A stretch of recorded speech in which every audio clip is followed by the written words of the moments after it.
An analysis of my protein intake. Protein is an essential nutrient in your diet. Without it, one could not survive. To simply put it, without protein, life as we know it would not be possible. Most people think that you can only receive protein from animal products, and they seem to think plant-based foods lack any sort of protein. So when people find out that I am vegetarian, they immediately ask, "Where do you get your protein from?" I explain to them that protein can be found in plant-based foods, and you can actually receive a large amount of protein from them. In fact, according to Livestrong, getting your protein from plant-based foods such as soy, quinoa, and other whole grains such as nuts and seeds means that you're most likely to have a lower intake of dietary cholesterol and unhealthy saturated fat. The follow-up question is usually along the lines of, "But you still are probably not receiving the amount of protein you need to be considered healthy." I usually answer that question with, "Of course I am."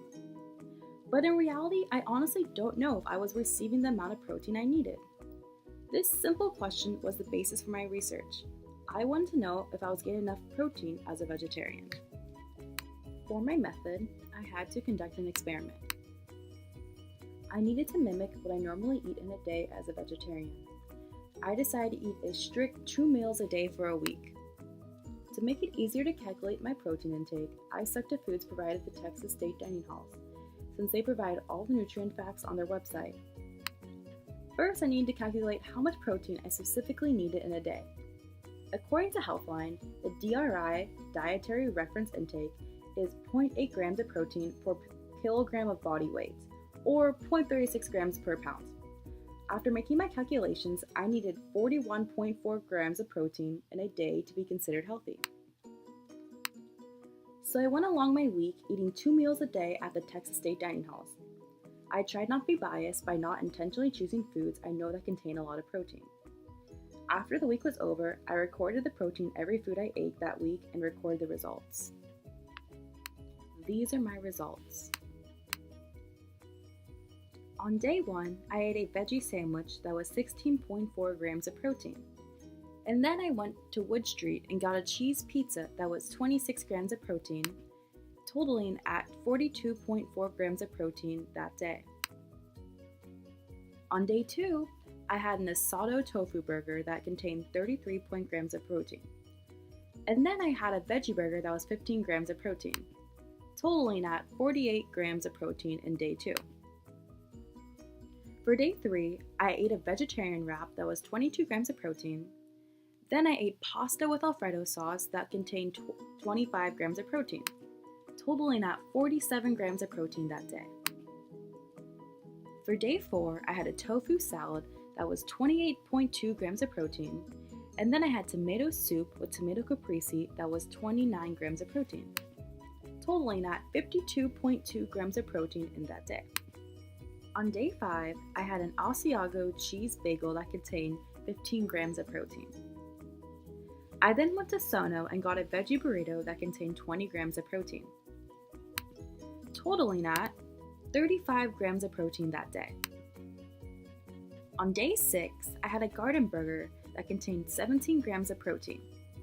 I then got pasta with Alfredo sauce that was 25 grams of protein, totaling at 42 grams of protein that day.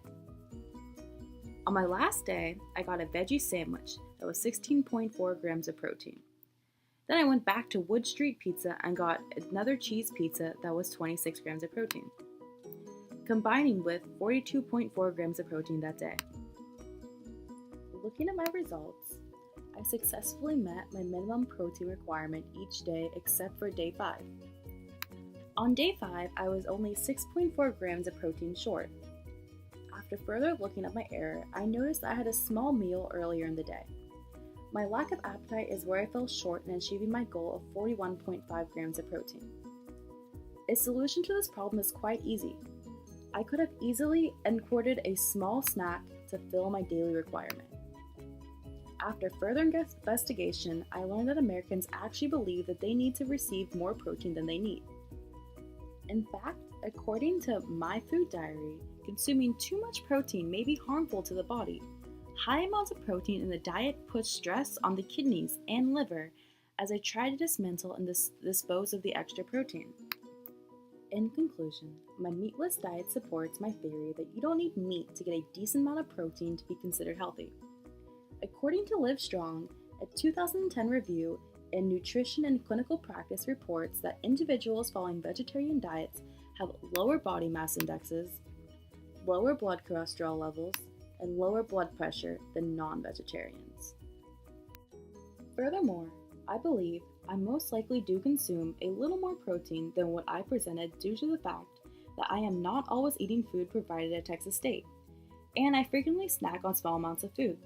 I also believe that this experiment could be skewed a little bit based off the slight inaccuracy of nutritional facts. Altogether, I think my research provides enough evidence to show that protein shouldn't be an issue with a plant-based diet.